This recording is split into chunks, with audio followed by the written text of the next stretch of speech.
capítulo 4. A gente vai ler os versículos 17 ao 20, o 31 e o 32 e o capítulo 5, versículo 1. Amém?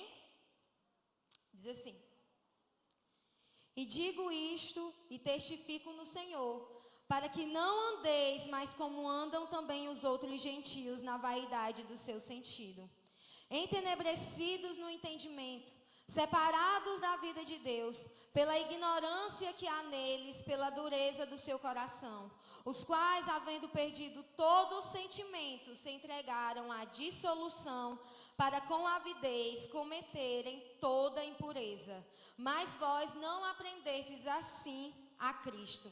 Versículos 31 e 32. Toda a amargura, e ira, e cólera, e gritaria, e blasfêmias, e toda malícia seja tirada de entre vós. Antes sedes uns para com os outros benignos, misericordiosos, perdoando-vos uns aos outros, como também Deus vos perdoou em Cristo. Sede, pois, imitadores de Cristo, como filhos amados. Vamos orar. Senhor Jesus, nessa noite nós já louvamos o Teu nome, nós já Te engrandecemos, nós Te agradecemos pela Sua presença nesse lugar. Senhor Jesus, nós cremos que o Senhor está aqui, porque o Senhor nos prometeu na Tua palavra. E o Senhor, como já foi dito aqui hoje, o Senhor não é homem para que minta, nem filho do homem para que se arrependa. Nós cremos, Senhor Jesus, que o Senhor fará grandes coisas nessa noite. Não por nossa causa, mas pela Tua graça, Senhor. Obrigada por essa rica oportunidade que o Senhor nos concedeu de Te adorar, de Te engrandecer, Senhor, de ir mais profundo no conhecimento do Senhor.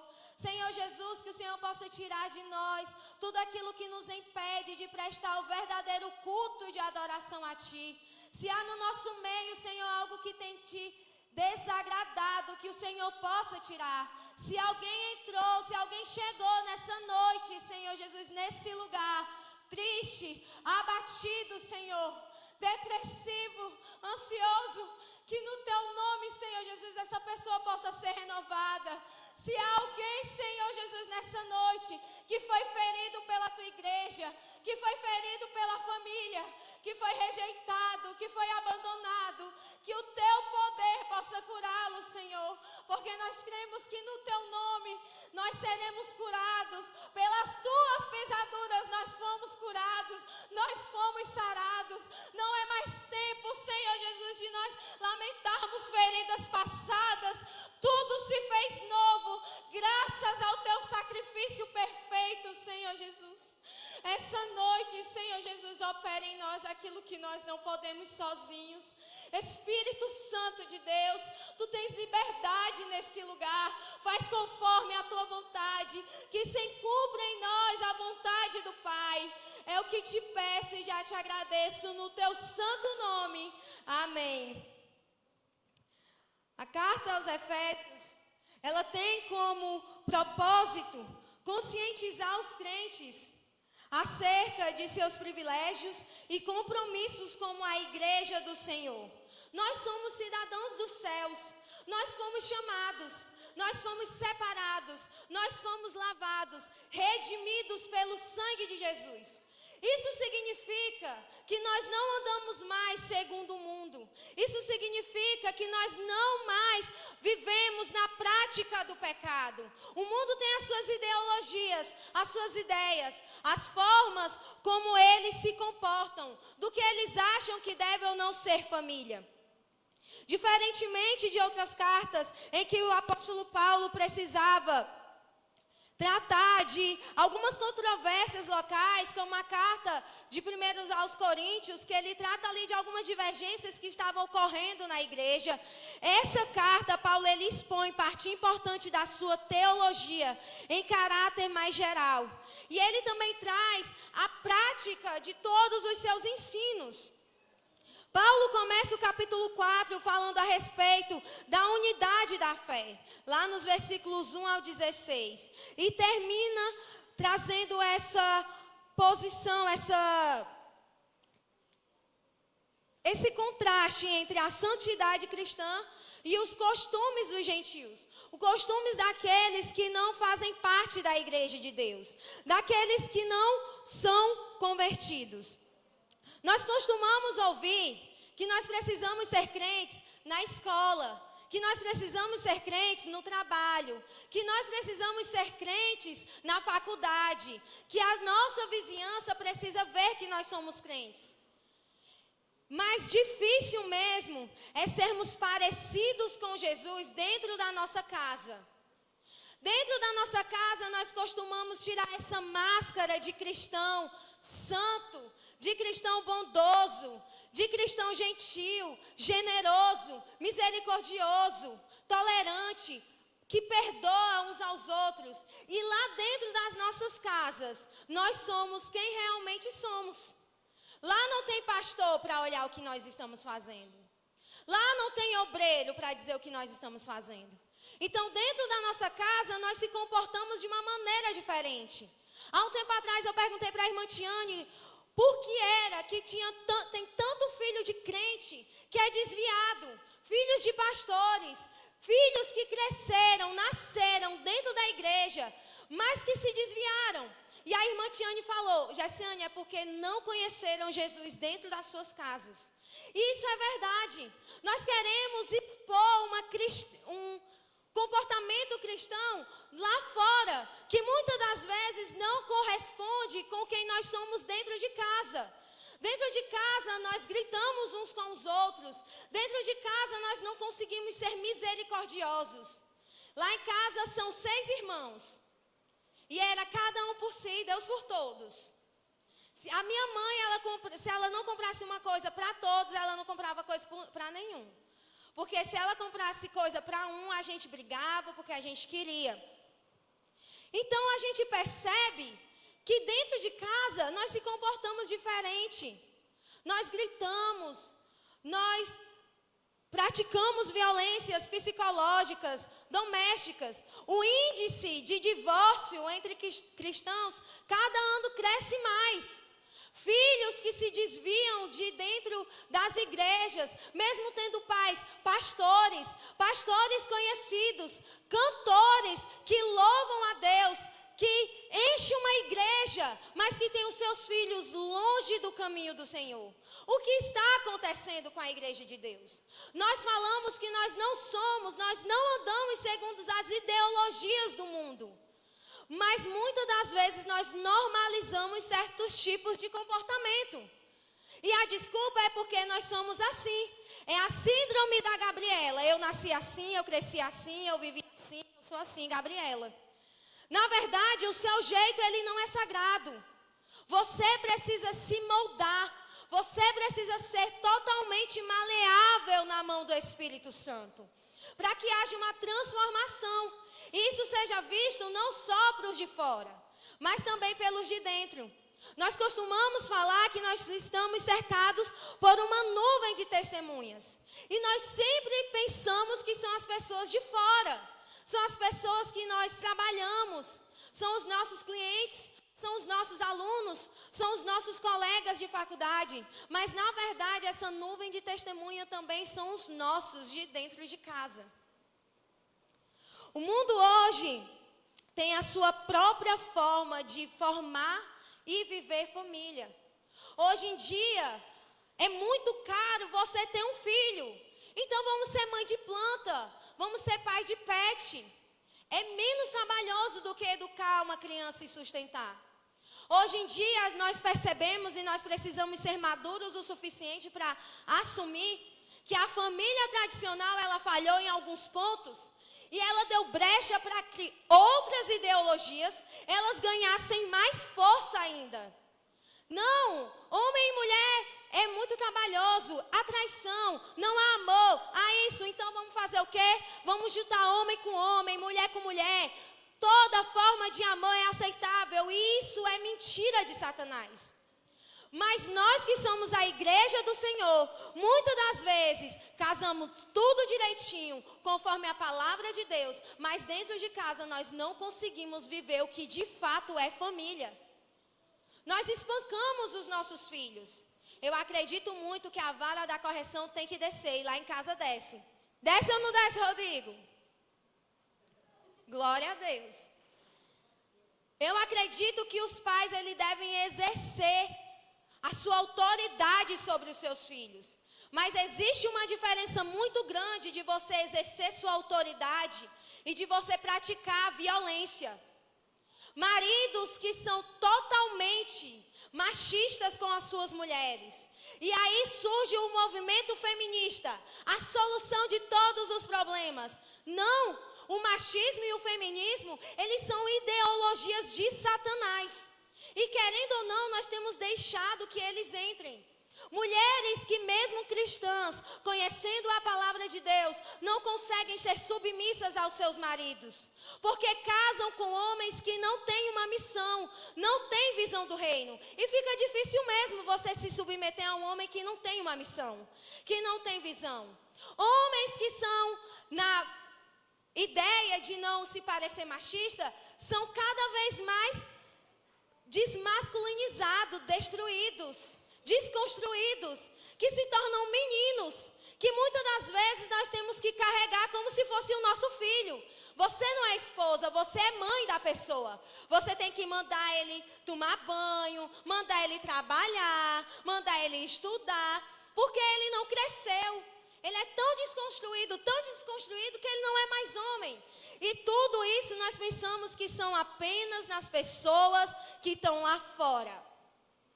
Mas isso tem acontecido dentro das igrejas. Na busca de tirar o pecado, vamos normalizá-lo, vamos legalizar o pecado. Porque quão difícil é viver uma vida de santidade. Então vamos legalizar, vamos tornar normal. Isso é normal. E nós vemos jovens, nós vemos mulheres que sofrem violências, que sofrem casamentos destruídos, porque eles não foram, ou eles até foram aconselhados, mas eles não deram ouvidos, ou então foram aconselhados de maneira errada. Paulo aqui ele traz esse contraste, e a minha pergunta é: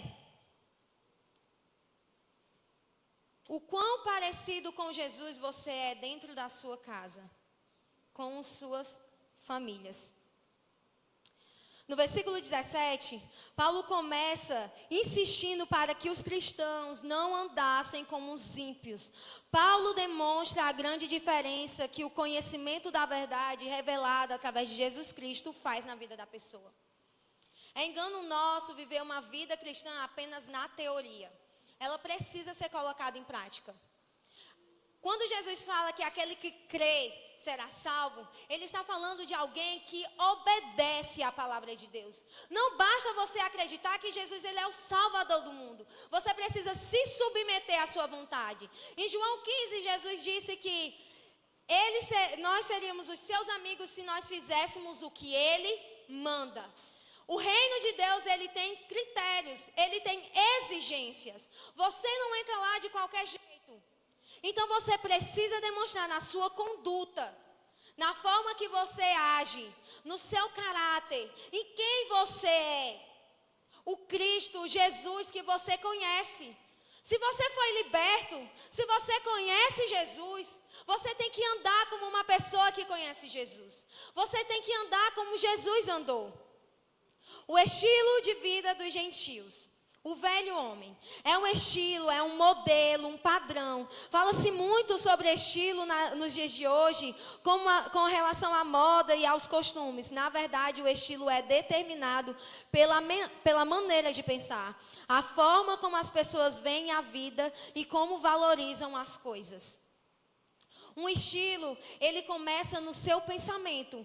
É por isso que Paulo, lá em Romanos capítulo 12, versículo 1, ele fala que nós precisamos ter uma renovação da nossa mente. Porque muitas vezes nós mudamos a nossa vestimenta. Nós mudamos os lugares para onde a gente vai. Num domingo, uma hora dessa, você poderia estar numa pracinha, conversando com seus amigos, numa sorveteria, numa pizzaria, num barzinho. Mas agora você está numa igreja. Você vestiu a sua melhor roupa. Você vestiu o seu melhor vestido, o seu melhor terno. E a gente acha que pronto, mudei de vida, morreu o velho homem, nasceu um novo homem. Mas os nossos pensamentos continuam iguais. Nós continuamos com aqueles mesmos costumes, com a mesma arrogância no falar, com a mesma falta de piedade, com a falta de misericórdia. Nós continuamos com aquele mesmo espírito de confusão, de dissolução. Nós falamos ainda assim, eu tenho o temperamento de Pedro. Mas eu quero que você se lembre que Pedro ele teve um encontro com Jesus. E ele teve a sua vida, o seu caráter, a sua conduta toda mudada. Porque é isso que acontece com aqueles que conhecem Jesus. Eles mudam. É incrível como Moisés ele é conhecido como o homem mais manso. Se quando foi para ele apenas tocar na rocha, ele foi lá e feriu ela.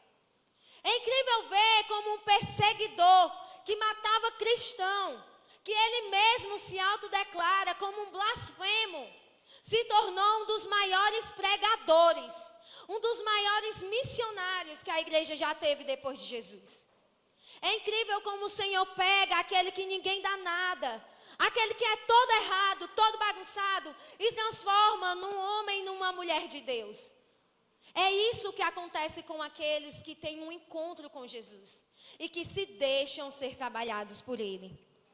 Muitas das vezes nós estamos com a nossa mente cauterizada com aquilo que nós pensamos, com a maneira que nós fomos criados. Não é porque o seu pai, a sua mãe vivem uma vida toda errada que a sua vai viver, que a sua casa vai ser como a casa dos seus pais, que o seu futuro, o seu destino vai ser igual ao deles. Você tem um Deus que é capaz de fazer tudo novo, que tem promessas grandiosas com a sua casa, com a sua família.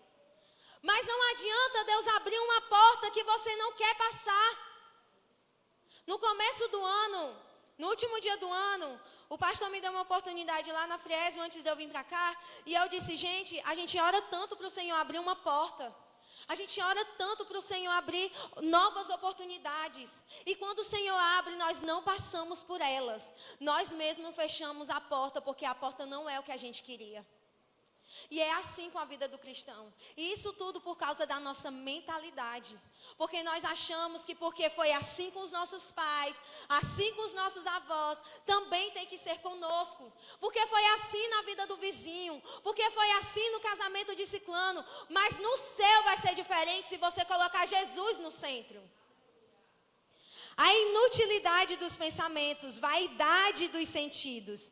Isso se deve aos valores investidos. É isso que significa. O mundo ele tem valores investidos, diferente dos nossos. O mundo, quando o casamento está dando errado, separa, se divorcia. Está tudo bem. Teve crise financeira, não vamos se separar porque não deu certo. Divórcio cabe quando há violência doméstica, quando há traições e afins. Mas quando são outras coisas que você pode, junto com o seu parceiro, junto com o seu cônjuge, mudar através da palavra de Deus, por que se divorciar? Por que não dar mais uma nova oportunidade para que o Senhor faça algo novo? Do mesmo jeito é na criação dos nossos filhos. Nós queremos que os nossos filhos sejam abençoados, que eles prosperem, mas nós só lançamos palavras de maldição a respeito deles. Oh, que menino danado, oh, menino para me dar trabalho, esse menino para quieto, esse menino é assim, esse menino é assado, sem percebermos que nós estamos plantando sementes nos futuros dos nossos filhos. Obscurecidos no entendimento, está lá no versículo 18. O entendimento deles estão escurecidos para a verdade de Deus. Em 1 Coríntios, capítulo 3, Paulo explica que o homem natural não consegue discernir as coisas de Deus, para as quais precisamos ter uma mente renovada.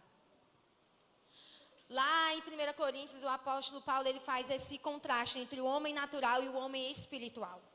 Ele fala que ao homem natural ele não consegue entender as coisas do reino de Deus. Mas a nós foi nos dado a mente de Cristo. Hoje você pode pensar como um filho de Deus. Você pode glorificar o Senhor como filho. E por que nós não escolhemos fazer isso? Porque não é fácil. Não é fácil você ser cristão. Não é fácil você obedecer a palavra. A palavra de Deus, ela é muito linda, ela é muito bonita, obedecer é muito lindo na teoria. Na prática, ela é dolorosa. E nem sempre o fruto dela vai nos agradar. Você entende que o Filho de Deus, ele foi obediente até a morte de cruz? Jesus, ele obedeceu ao Pai em tudo, em nada pecou. E mesmo assim, ele foi levado à cruz. Porque a cruz, ela não é um fruto da sua desobediência. A cruz, ela é o fruto da sua obediência e você precisa passar por ela. Mas depois dela vem a glória. Porque o Filho de Deus foi glorificado. E por causa disso, um dia nós iremos ser glorificados no céu. Nós receberemos coroas de glória. Então é só nesse tempo que nós iremos padecer em obediência ao Senhor. Carregar a nossa cruz não tem a ver com a nossa desobediência, não é a consequência de uma má escolha, pelo contrário, é a consequência de uma vida de negar a si mesmo, de submeter o nosso entendimento, as nossas vontades, debaixo da vontade de Deus. O apóstolo Paulo fala que eles estão separados de Deus.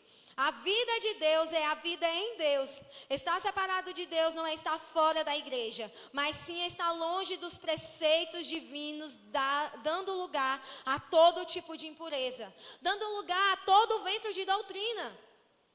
Hoje o príncipe ele falava na escola bíblica que nós precisamos estar enraizados em Cristo para que a gente não seja levado por qualquer vento de doutrina.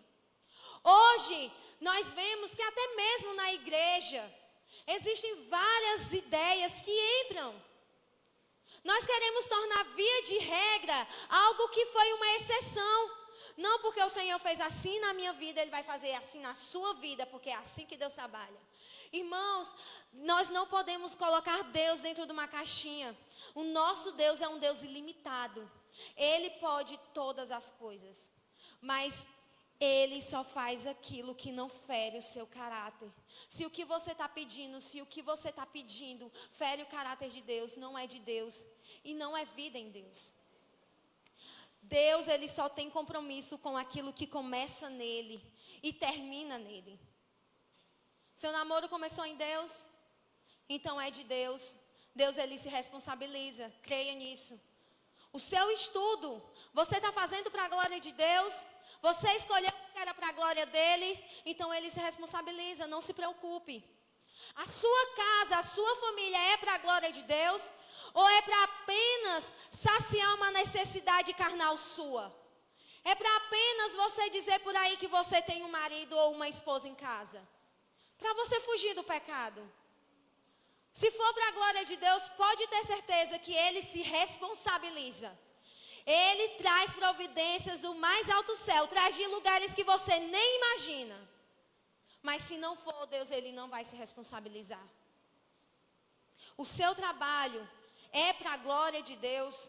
Você glorifica o nome do Senhor no seu trabalho. Então não se preocupe. Ele vai abrir novas oportunidades. Ele vai abrir portas lá dentro. Não se preocupe. Vivemos cercados de ideologias, de teorias a respeito do que é viver família. Não basta casar, ter filhos, um cachorro, um gato, um papagaio, um periquito.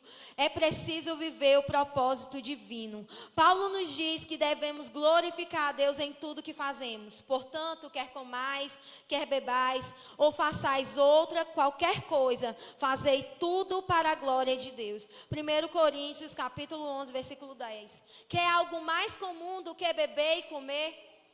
Paulo, ele traz isso, é algo tão simples. Todos os dias nós comemos, todos os dias nós bebemos água, bebemos alguma coisa. E muitas vezes tratamos o que fazemos em casa como algo sem valor, sem importância, porque não é visto. O pastor não está vendo você acordar cedo para você preparar o café da manhã dos seus filhos e do seu esposo. O pastor não está vendo você passar a roupa do seu marido. Hoje o príncipe estava falando que a irmã Tiane sempre faz uma coisa, que é deixar um calção em cima da cama dele. Aí ele chega, ela espera ele entrar. Aí depois vai lá e pergunta assim: príncipe, tu viu o que eu fiz? Tu viu, príncipe, o que eu fiz? E ela olha, ele olhando para ela e ela olhando para ele com um olhar assim, eu amo tanto esse menino que eu faço essas pequenas coisas. Às vezes nós queremos demonstrar o nosso amor com grandes coisas. Nós queremos que seja visto. Nós queremos que todas as pessoas saibam do nosso amor pelos nossos filhos. Mas dentro de casa nós não conseguimos demonstrar amor por eles. Nós não conseguimos demonstrar amor pelos nossos pais. Nós não conseguimos demonstrar amor pela pessoa que está do nosso lado. Nós normalizamos alguns comportamentos, como falar gritando, como falar palavrões, mesmo sendo aqueles que não são tão graves. Como nos isolar quando nós passamos por problema, fechamos a cara, se trancamos e não falamos com ninguém. Tratamos os de fora com doçura e mansidão, mas os de dentro com rispidez e amargura. E talvez você disse assim, ainda bem que eu trato os de fora igual eu trato os de dentro. Eu sou ignorante com todo mundo, eu sou assim com todo mundo. Então, se você reconhece isso, hoje é o dia de você se arrepender, se converter dos seus maus caminhos e se voltar para o Senhor. A casa se tornou um campo de guerra. Não há concordância, harmonia, paz. Somos intolerantes uns com os outros, mas com os de fora é diferente. Os de fora pisam no nosso pé. Ele vem pedir desculpa a gente fala, não, irmão, não precisa. Eu sei que foi sem querer. Nós saímos todo castigando. O irmão pisou no meu pé, foi sem querer. Agora, os de casa pisam no nosso pé. Nós vamos lá, nós pisamos nos dele também. Os de casa grita com a gente quer gritar mais alto também. Os de fora grita com a gente fica tudo murcho, todo... Aí, mas com os de casa, a nossa língua é desse tamanho. Os de fora tratam a gente mal e a gente lá tratando bem os bichinhos. Agora, os nossos pais, os nossos irmãos, nós não conseguimos. Os nossos filhos, nós não conseguimos. E o que nós podemos fazer para mudar tudo isto? O apóstolo Paulo, ele fala, lá no versículo 31, eliminar o que há de ruim do nosso meio. Toda a amargura, e ira, e cólera, e gritaria, e blasfêmias, e toda a malícia seja tirada de dentro de vós. Costumamos a nos conformar e a nos moldar a determinadas situações e comportamentos. Nós falamos assim, pessoa não mudou até agora, não muda mais. Então vou me moldar o temperamento daquela pessoa. Quando na Bíblia fala que nós devemos arrancar o mal pela raiz, é eliminar. Certos comportamentos seus não precisam ser moldados, não precisam ser tratados, eles precisam ser tirados. Eles precisam ser colocados aos pés da cruz. Você precisa negá-los. Vocês precisam entender que não existe esse negócio de esse é o nosso jeito. Se ele não está conforme a palavra de Deus, ele está errado. E ou você tira ele ou você não entra no reino dos céus. Jesus, ele fala que é melhor você arrancar um olho do que você ir para o inferno com um olho dentro. Você está todo perfeitinho. Não vou arrancar meu olho está me fazendo pecar, mas eu não vou arrancar, porque eu prefiro ir para o inferno. É assim. Nós preferimos continuar do jeito que nós somos do que mudar. Porque mudar dá trabalho. Mudar dá trabalho. Segundo ponto é dando lugar ao fruto do Espírito Santo, versículo 32. O apóstolo Paulo fala, antes sedes uns para com os outros benignos, misericordiosos. Em Gálatas capítulo 5 lemos os frutos do Espírito Santo. Lá se encontra os frutos do Espírito Santo e um deles é a bondade, é a misericórdia. É hipocrisia da nossa parte sermos bondosos em todo lugar, mesmo menos dentro da nossa casa. E eu vou começar confessando pecado. Eu tenho um problema muito grande com comida. Sabe assim, eu não gosto muito de dividir comida. Quando eu fui morar só com o Rodrigo, a gente passou por um tempo muito grande de escassez. Os primeiros meses foi muito escassos. Então eu tive que aprender a dividir na marra. Antes eu fazia assim, o que eu comprava para mim, eu comprava para ele. Aí quando ele comia o dele, eu falava, você não peça o meu, porque esse é meu, você comeu o seu, agora eu vou comer o meu, não importa, você pode chorar e eu não vou lhe dar. Hoje em dia é totalmente diferente. Se eu ganho uma coisa em qualquer outro lugar, eu espero chegar em casa para dividir com ele. Hoje, sobrou um pouquinho de bolacha do lanche da Fres Barroso, ele comeu um pouco e ficou segurando outro tanto na mão, porque era a minha parte. A gente aprende. A gente é capaz de mudar quando nós nos colocamos a favor do Senhor. Lá em casa, a gente costuma muito a pedir perdão e a desculpa. E eu sei que a gente cresceu ouvindo que os nossos pais nunca estão errados. Quem aqui, não precisa levantar a mão, guarde para você, já ouviu um pedido de desculpa dos seus pais depois que eles machucaram você? Depois que eles falaram palavras pesadas com você? Dificilmente. Mas lá em casa, sempre que eu passo do limite, eu peço perdão ao Rodrigo. Eu reconheço erros. E ele é do mesmo jeito. Ontem a Clarice dormiu lá em casa e eles estavam contando como foi a peça. E a gente estava comendo pastel e eu falei, olha, Rodrigo e Clarice, quem terminar vai ganhar uma surpresa, um chocolate. E aí a Clarice terminou e tomou mais a vitamina do que ele. Ele não conseguiu tomar a vitamina. E aí ele foi buscar o chocolate. Quando ele voltou, ele disse, toma, mãe, eu não mereço porque eu não comi. Aí eu sentei ele e fui explicar o que era graça. Rodrigo, você vai ganhar porque você reconheceu que você não merecia. É assim com a salvação. Nós não merecíamos, mas o Senhor derramou da sua graça sobre as nossas vidas. Aí eu vejo ele colocando em prática com os que ele está do lado. Lá em casa nós temos uma cachorrinha que se chama Eva. Olha o nome da cachorra. Eva, porque Eva não tentou Adão no jardim? Essa Eva me tenta em casa todo dia. E ele é responsável por cuidar dela, né? Dar comida, limpar cocô e tudo mais.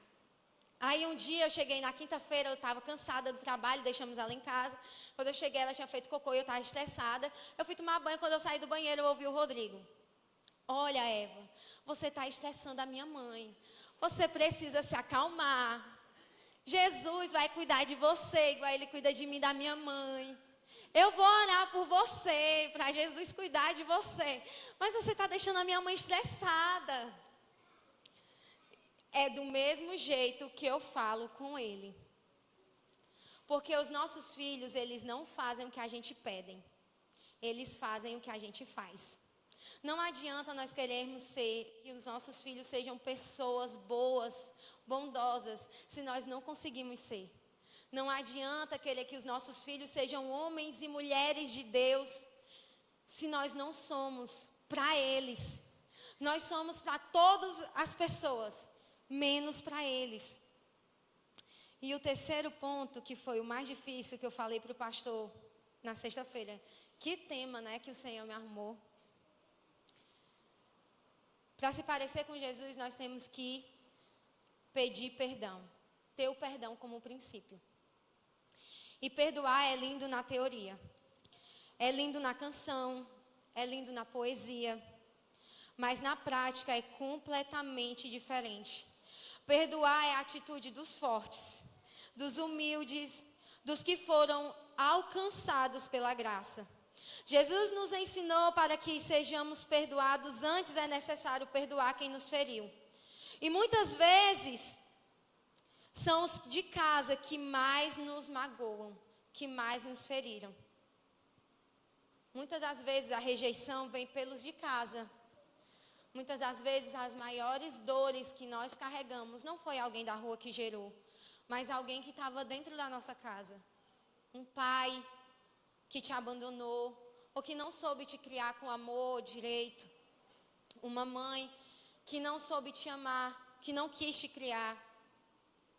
E é nessas horas que devemos pensar no que Jesus suportou em nosso lugar, para que obtivéssemos o perdão pelos pecados. Hoje nós temos paz com Deus. Com isso eu aprendo que perdão é sacrifício. Perdão é se sacrificar pelo outro. Quando nós não perdoamos, quando nós carregamos mágoas e feridas, a gente sempre acha que é o outro que está sofrendo.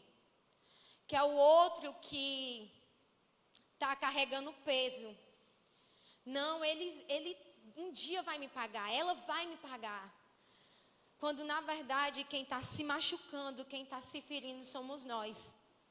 Imagine só, Jesus tem algo para te entregar, mas você está com as suas mãos ocupadas pelas mágoas que você carrega dos outros. E o perdão, ele não só liberta o outro para que ele siga a sua vida, mas também te liberta para você viver aquilo que Deus tem para você. Quando nós exercitamos o perdão com os nossos filhos, com as nossas esposas, os nossos esposos, eu ainda não tenho. Eis-me aqui, Jesus. Estou brincando. Mas nós estamos manifestando essa graça que o Senhor nos deu. Perdoar é libertar o outro.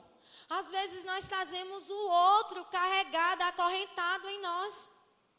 Mesmo que nós não falemos mais com ele, mesmo que nós não tenhamos mais contato com ele, nós continuamos andando, caminhando com aquela pessoa. E agora eu quero que você feche os seus olhos. É um exercício de psicologia, tá, gente? Eu fiz assim, estudei. Feche os seus olhos e pense na pessoa que mais te feriu, mais te machucou. Pode ser um pai, pode ser um amigo, pode ser o seu esposo. A pessoa que mais te feriu na vida.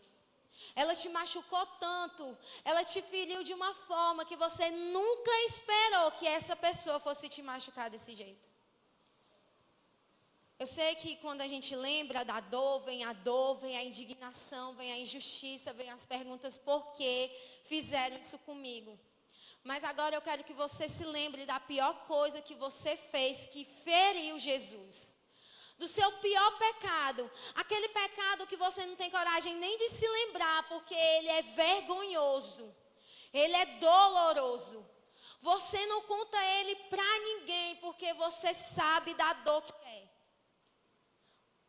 Agora você imagine Jesus carregando essa cruz e olhando para você e derramando sobre você misericórdia, amor e perdão. E agora eu te digo que é por isso que você pode perdoar. Porque você foi perdoado. Porque você foi sarado por Jesus. Você não precisa mais carregar esse peso. Entrega aos pés dele. Faz como ele. Talvez foi sua mãe que te feriu. Talvez foi os seus irmãos. Talvez foi aquela pessoa que disse que você podia contar com ela para tudo. Mas que no momento que você mais precisou, ela te abandonou no caminho. Perdoa. Pode ser um filho que carrega uma mágoa muito grande da mãe ou do pai. Perdoa. E por quê? O quarto ponto. Porque nós somos filhos amados de Deus. Na conversa de Jesus com Nicodemos, Jesus deixa claro que quem nasce do Espírito é do Espírito. João 3, versículo 6. Você nasceu de novo. Você nasceu de novo. Você agora é filho de Deus.